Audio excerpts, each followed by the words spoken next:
তবে এতটুকু বলবো, জুমার দিন খুতবা দিতে হয়, আদেশ আছে।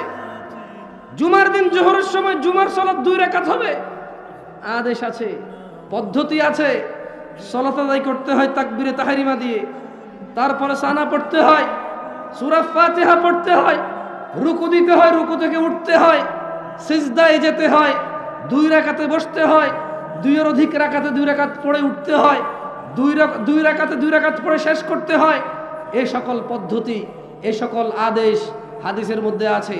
নিসফে শাবান, 15ই শাবান, শাবান মাসের অর্ধেকে কি আমল করতে হয়? নামাজ পড়তে হয়, রোজা রাখতে হয়, হজ করতে হয়, যাকাত দিতে হয়, জিকির করতে হয়, রাত জাগতে হয়, দিন জাগতে হয়, মেহমানদারি করতে হয়। আসলে রমাদানে ফিতরা দিতে হয়, রমাদানে ফিতরা দিতে হয় ঈদে। ধনীরা বছরে একবার টোটাল যত কিছু আছে সেখান থেকে যাকাত বের করতে হয় একবার। এই সকল কিছুর আদেশ হাদিস থেকে, কোরআন থেকে নেওয়া যাবে।